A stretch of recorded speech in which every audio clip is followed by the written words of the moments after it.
Assalamualaikum warahmatullahi wabarakatuh.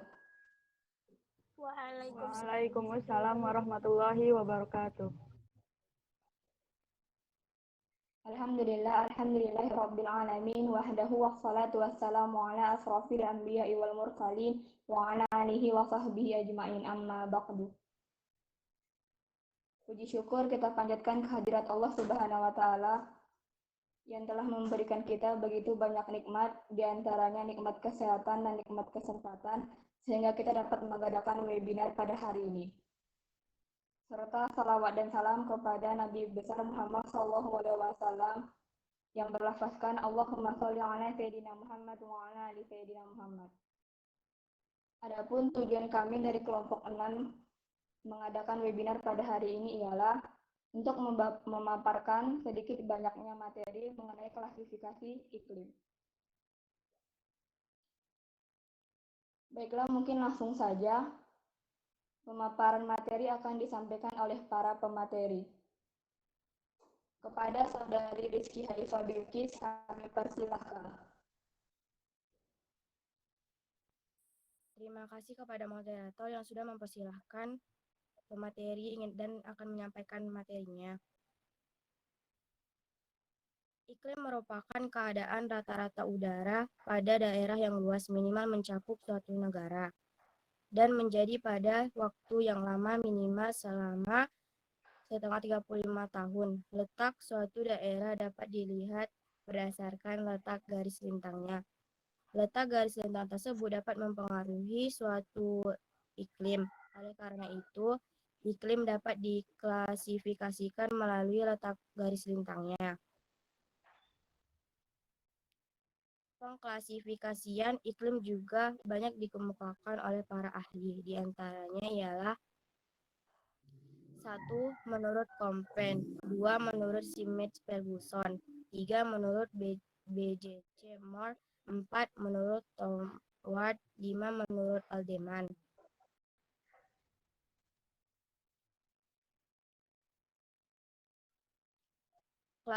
Klasifikasi iklim berdasarkan letak lintang. Berdasarkan lintangnya, iklim dibedakan menjadi 3 zona, yaitu zona iklim tropik, zona iklim sedang, dan zona iklim kutub. Klasifikasi iklim juga sering disebut dengan iklim matahari. Hal ini karena letak lintang dibedakan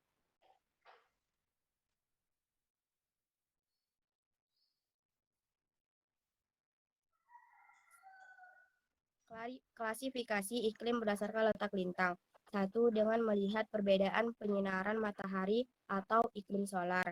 Pada klasifikasi iklim solar, batas ketiga zona ini ialah garis-garis lintang di bumi. 1. Zona antara 23,5 derajat lintang utara sampai 23,5 derajat lintang selatan adalah zona iklim tropik. 2. Zona antara 23,5 derajat lintang utara sampai 66,5 derajat lintang selatan adalah zona iklim sedang. 3. Zona antara 66,5 derajat lintang utara sampai 90 derajat lintang selatan dan 66,5 derajat lintang selatan sampai 90 derajat lintang selatan adalah zona iklim kutub. 2. Dengan melihat perbedaan suhu rata-rata bulanan atau iklim termik atau iklim fisik. Pada klasifikasi iklim termik atau fisik, batas ketiga zona berbentuk garis isotem atau garis yang menghubungkan titik yang memiliki suhu udara sama pada peti cuaca pada bulan terpanas dan bulan terdingin di belahan yang bersangkutan. 1. Zona 18 derajat Celcius pada bulan terdingin di belahan utara dan selatan merupakan zona iklim tropik. Artinya, suhu bulanan di daerah tropik itu minimum 18 derajat Celcius. 2. Zona 10 derajat Celcius pada bulan terpanas dengan titik kutub merupakan zona iklim kutub. Artinya, suhu bulanan di zona iklim kutub paling tinggi 10 derajat Celcius.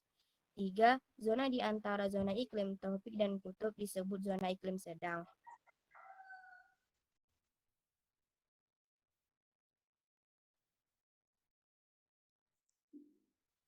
Baiklah, terima kasih kepada Saudari Rizky Haifa Bilkis yang telah memaparkan materinya. Selanjutnya kepada Saudari Siti Sahla kami persilahkan. Terima kasih kepada moderator yang telah mempersilahkan. Saya akan membaca materi selanjutnya, yaitu klasifikasi iklim menurut Köppen. Klasifikasi iklim Köppen adalah salah satu pengelompokan iklim berdasarkan pada rata-rata curah hujan dan temperatur, baik temperatur bulanan maupun tahunan. Sistem klasifikasi yang diciptakan oleh Vladimir Köppen pada 1940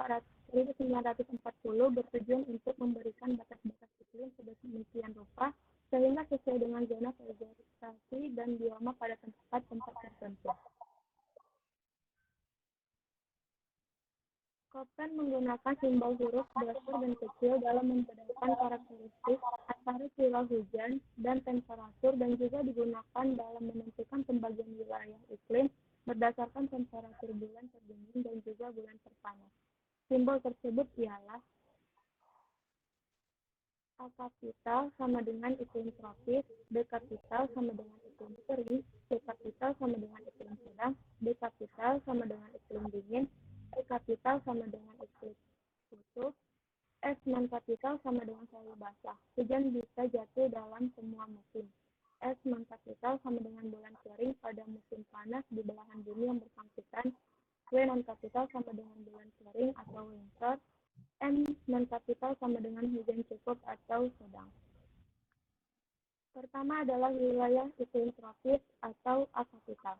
Wilayah iklim tropis merupakan wilayah yang memiliki temperatur bulanan terdingin sekitar 18 derajat Celcius.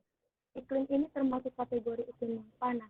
Iklim ini dibagi lagi menjadi 3 tipe, yakni iklim terdingin hujan tropika atau akapital, S non kapital, iklim sabana kering periodik atau A kapital dan M non kapital, dan iklim muson atau A kapital W non kapital.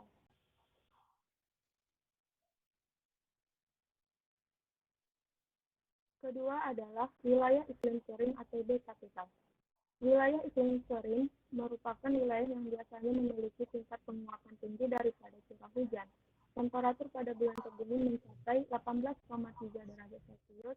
Persediaan air di wilayah dengan iklim kering tidak mendukung untuk kehidupan tanaman. Iklim ini dibagi menjadi 2 tipe, yaitu iklim stepa dan juga iklim gurun. Kemudian wilayah iklim hujan sedang atau C kapital. Wilayah iklim hujan sedang merupakan wilayah yang memiliki suhu rata-rata bulan terpanas lebih dari 10 derajat Celcius.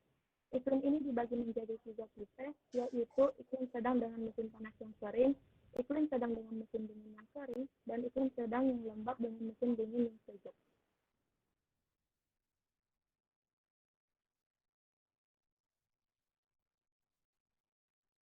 Yang keempat adalah wilayah iklim dingin atau D kapital. Wilayah iklim dingin merupakan wilayah yang mempunyai temperatur atau suhu rata-rata di bulan-bulan terdingin kurang dari minus 3 derajat Celcius. Sedangkan di bulan-bulan terpanas suhunya melebihi 10 derajat Celcius. Iklim ini dibagi menjadi 2 tipe, yakni iklim dengan musim dingin yang sangat dingin dan kering, dan iklim dengan musim dingin yang sangat dingin dan lembab.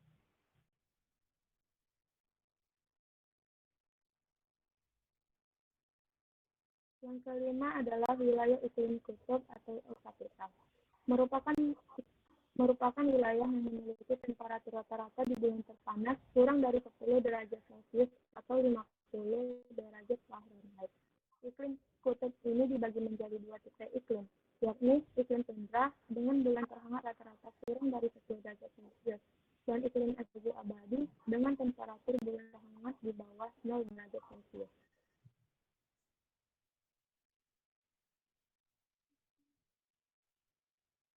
Baiklah, terima kasih kepada Saudari Siti Sahla. Selanjutnya kepada Saudari Tiara Hayu kami persilahkan. Terima kasih kepada moderator yang sudah mempersiapkan. Saya akan menjelaskan tentang klasifikasi iklim menurut Schmidt Ferguson.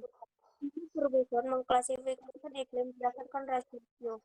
Rasio adalah perbandingan antara rata-rata bulan basah dikali dengan 100%. Rumus perhitungannya adalah Q sama dengan rata-rata bulan kering dibagi rata-rata bulan basah dikali 100%. Hasil perhitungan ini menunjukkan golongan iklim di suatu tempat. Kriteria golongan iklim tersebut antara lain: 1. Tipe iklim A atau sangat basah jika nilai Q antara 0% sampai 14,33%. Yang kedua, tipe iklim B atau basah jika nilai Q antara 14,33% sampai 33,3%. Yang ketiga, tipe iklim C atau agak basah jika nilai Q antara 33,3% sampai 60%. Yang keempat, tipe iklim D atau sedang jika nilai Q antara 60% sampai 100%. Yang kelima, tipe iklim E atau agak kering jika nilai Q antara 100% sampai 167%. Tipe iklim F kering jika nilai Q antara 167% sampai 300%. Yang ketujuh, tipe iklim G atau sangat kering jika nilai Q antara 300% sampai 700%. Yang kedelapan, tipe iklim H atau kering sangat ekstrim jika nilai Q lebih dari 700%.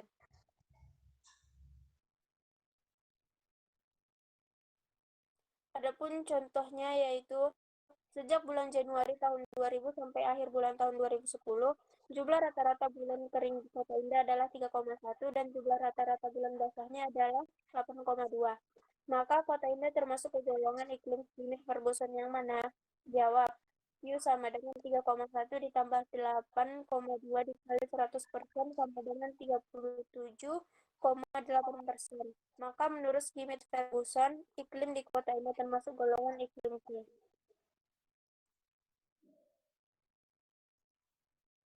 Baiklah, terima kasih kepada Saudari Tiara Hayu. Selanjutnya kepada Saudari Nur Aisyah kami persilahkan.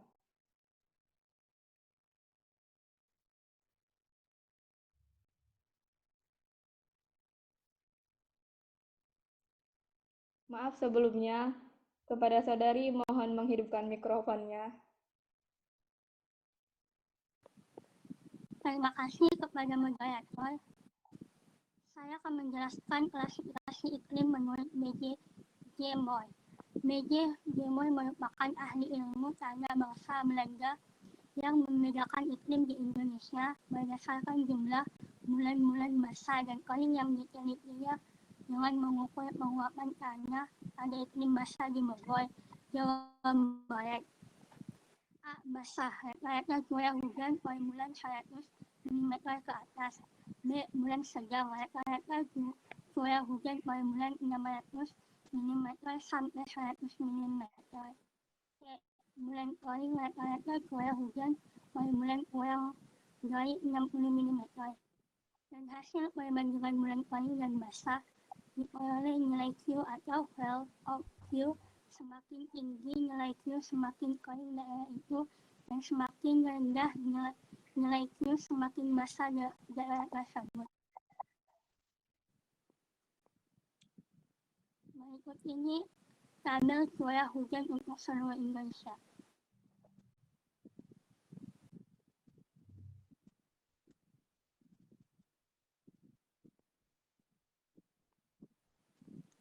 Dasar klasifikasi menurut Worldwide adalah klasifikasi suhu dan penguapan atau evaporasi. Kebutuhan air bagi tanaman bukan hanya tergantung pada jumlah hujan saja, tetapi beberapa air yang hilang karena menguap. Proses ini disebut ratio PE atau P precipitation, E evaporation. Jumlah perbandingan PE dalam 12 bulan disebut indeks PE. Jadi pembagian iklim berdasarkan kelembapan tiap daerah yang dihubungkan dengan jenis vegetasi tertentu yang bisa tumbuh dengan baik. Berdasarkan nilai PE indeks, maka Worldwide membagi iklim atas 5 daerah kelembapan atau MAIS, yakni 1. Daerah basah dengan vegetasi hujan penghujan. 2. Daerah lembab dengan vegetasi hutan. 3. Daerah setengah lembab dengan vegetasi padang rumput. 4. Daerah setengah kering dengan vegetasi pada luas tanpa pohon. 5. Daerah kering dengan vegetasi gurun pasir.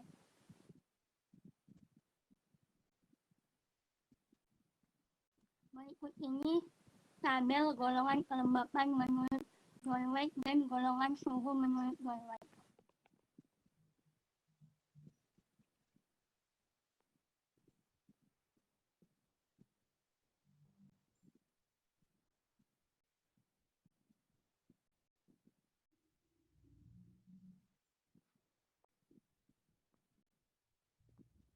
Beliau menitik beratkan pada banyaknya bulan basah dan kering secara monumental yang dikaitkan dengan sistem pertanian untuk daerah tertentu.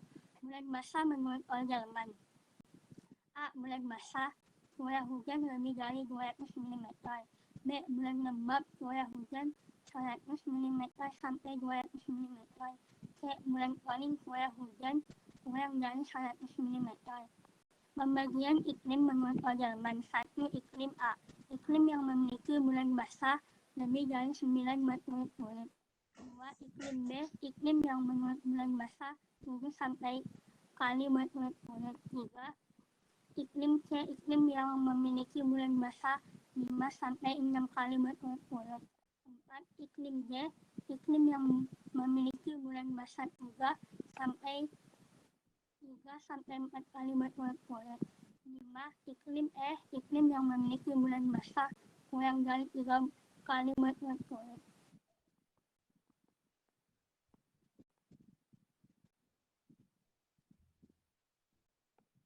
Kemudian hasil klasifikasi iklim Oldelman dapat dimanfaatkan untuk melaksanakan kegiatan pertanian seperti penentuan permulaan masa tanaman serta intensitas penanaman. Baiklah, terima kasih kepada Saudari Nur Aisyah. Selanjutnya kepada Saudari Rizkita Amanda kami persilahkan. Terima kasih kepada moderator yang sudah mempersilahkan saya untuk memaparkan materi. Di sini saya akan menjelaskan mengenai pengklasifikasian iklim, yaitu secara genetik dan empirik.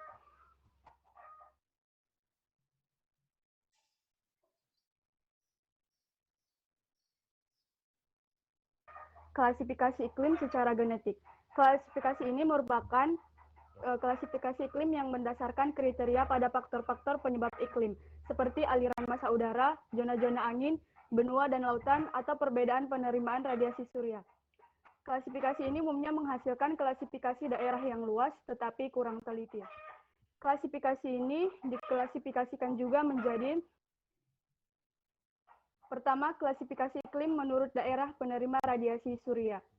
Ini adalah klasifikasi yang paling sederhana.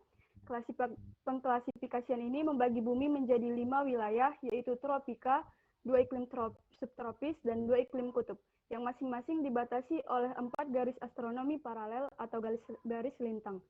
Iklim tropis berada pada 23,5 derajat lintang utara sampai 23,5 derajat lintang selatan, dan iklim kutub berada pada 66,5 derajat lintang utara atau lintang selatan sampai kutub. Sedangkan iklim subtropis berada antara iklim tropis dan iklim kutub.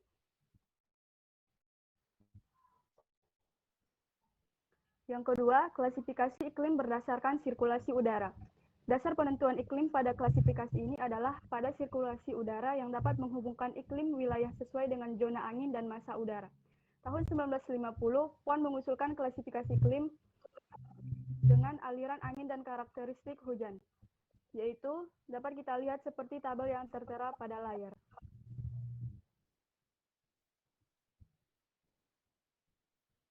Yang ketiga yaitu iklim Pisces. Iklim Pisces ini yaitu iklim yang dipengaruhi oleh alam sekitar, misalnya daratan, lautan, pegunungan, dataran rendah, dataran tinggi, angin, laut, maupun letak geografis. Iklim Pisces ini juga diklasifikasikan menjadi: yang pertama adalah iklim kontinental atau iklim darat. Iklim ini terjadi di daerah yang sangat luas sehingga angin yang berpengaruh adalah angin darat yang kering. Di daerah ini pada siang hari terasa panas sekali dan pada malam hari terasa sangat dingin. Curah hujannya sangat rendah sehingga kadang-kadang terbentuk gurun pasir. Misalnya pada wilayah Gobi, Tibet, Arab, Sahara, Kalahari, Australia Tengah, dan Nevada. Yang kedua yaitu iklim laut. Iklim ini terdapat di daerah Eropa tropis dan subtropis. Angin yang berpengaruh terhadap daerah ini yaitu angin laut yang lembab. Ciri-cirinya yaitu curah hujan dengan rata-rata tinggi, suhu tahunan dan harian yang hampir sama, dan seringnya terjadi hujan. Yang ketiga yaitu iklim dataran tinggi. Iklim ini mengalami perubahan suhu harian dan tahunan, tekanan rendah, sinar matahari terik, dan hanya mengandung sedikit uap air. Yang keempat, iklim pegunungan. Iklim ini terdapat di daerah pegunungan, yaitu yang udaranya sejuk dan hujan sering turun. Hujan terjadi karena awan yang naik ke lereng pegunungan mengalami kondensasi sehingga turun hujan. Hujan seperti ini disebut hujan orografis. Yang kedua yaitu pengklasifikasian iklim secara empirik. Klasifikasi ini merupakan klasifikasi iklim yang kriterianya didasarkan pada hasil pengamatan yang teratur terhadap unsur-unsur iklim. Klasifikasi ini menghasilkan daerah klasifikasi yang sempit dan lebih teliti. Klasifikasi empirik dikelompokkan menjadi dua. Yang pertama, dihubungkan dengan persebaran vegetasi, yaitu klasifikasi oleh Köppen, Smith, dan Ferguson, dan Oldeman, atau klasifikasi menurut para ahli yang sudah kami jelaskan tadi. Yang kedua, dihubungkan dengan neraca air dan energi oleh Thorndike. Mungkin cukup sekian pemaparan materi dari kelompok kami. Selanjutnya kami membuka sesi tanya jawab kepada para audiens yang telah bergabung. Yang ingin bertanya kami persilahkan.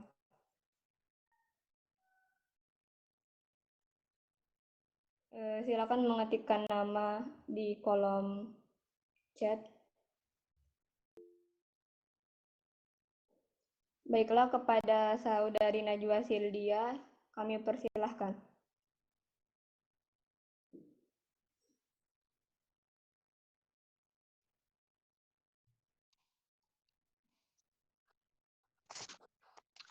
Assalamualaikum warahmatullahi wabarakatuh. Saya Najwa Waalaikumsalam Sildia dari kelompok 5 warahmatullahi ingin wabarakatuh. menanyakan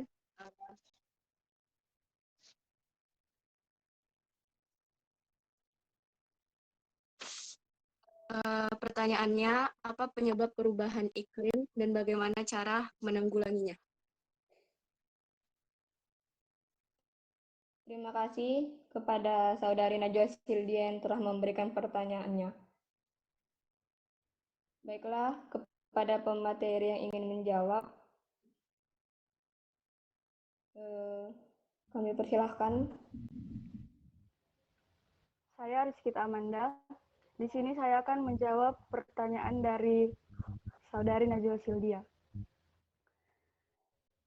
Yang pertama yaitu hal-hal yang menyebabkan perubahan iklim, yaitu pemanasan global yang disebabkan oleh aktivitas manusia, seperti efek rumah kaca yang disebabkan penggunaan kendaraan, kayak polusi pabrik juga. Terus penggunaan AC karena tinggi, menyebabkan CFC yang tinggi. Terus penebangan hutan dan pemakaian energi ataupun listrik yang berlebihan.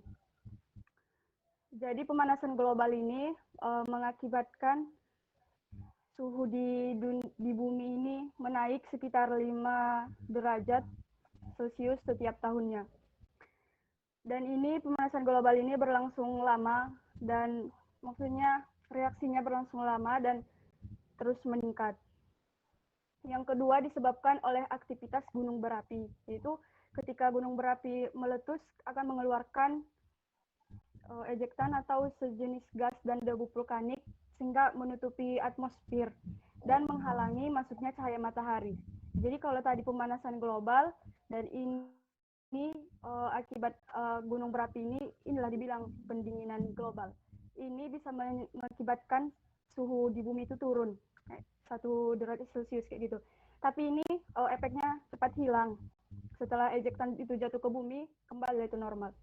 Baru yang ketiga itu juga disebabkan oleh Milankovitch, yaitu variasi pergerakan bumi pada orbitnya mengelilingi matahari. Variasinya itu kalau misalnya kayak eksentrisitas orbit, kemiringan aksial, dan proses bumi. Tapi ini agak perlahan, maksudnya tidak terlalu disadari kayak gitu. Baru cara kita untuk menanggulangi perubahan iklim itu, pertama kita bisa mengurangi hal-hal yang menyebabkan efek rumah kaca, yang menyebabkan pemanasan global, kayak mengurangi polusi kayak gitu kan, menanam pohon, mengurangi pemakaian kendaraan pribadi. Bisa kita kayak memakai kendaraan umum untuk mengapai polusi dan juga pabrik-pabrik kayak gitu. Baru kita menghemat pemakaian listrik. Baru bisa juga kita buat dengan 3R yang reduce, reuse, dan recycle. Saya kira cukup sekian jawaban dari saya. Baiklah, terima kasih kepada Saudari Rizkita Amanda yang telah menjawab pertanyaan. Saya lanjutkan kepada Saudari Najwa Sildia. Apakah dapat menerima jawaban dari kelompok kami? Ya, saya dapat menerima jawaban dari saudari.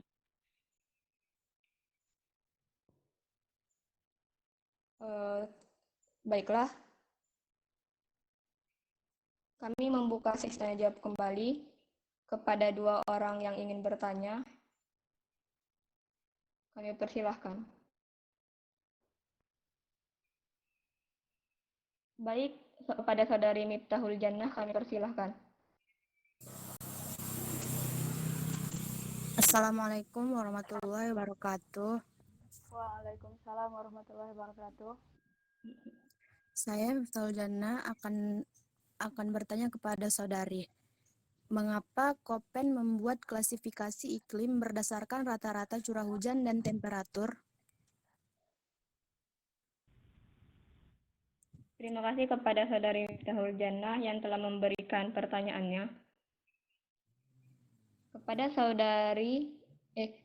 Kepada para pemateri yang ingin menjawab, kami persilahkan.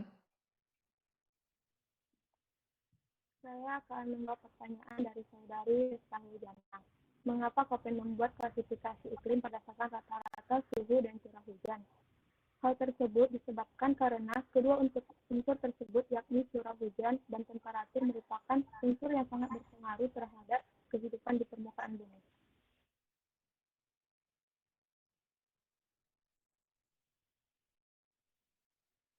Apakah jawabannya sudah tersampaikan? Ada yang ingin ditambahi lagi?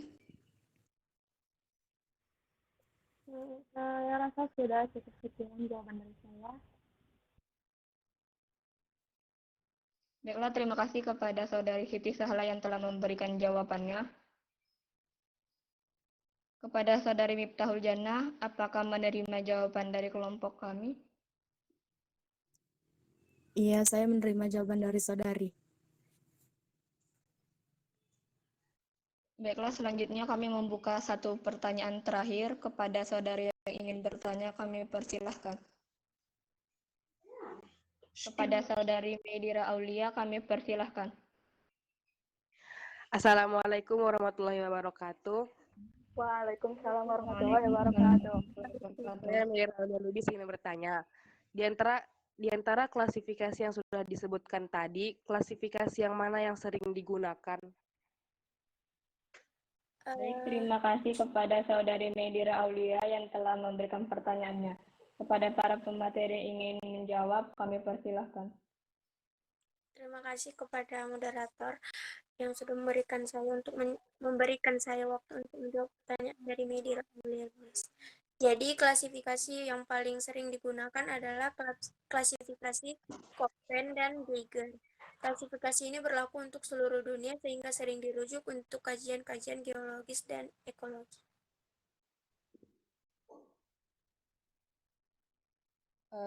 Baiklah, terima kasih kepada Saudari Tiara Hayu yang telah memberikan jawabannya.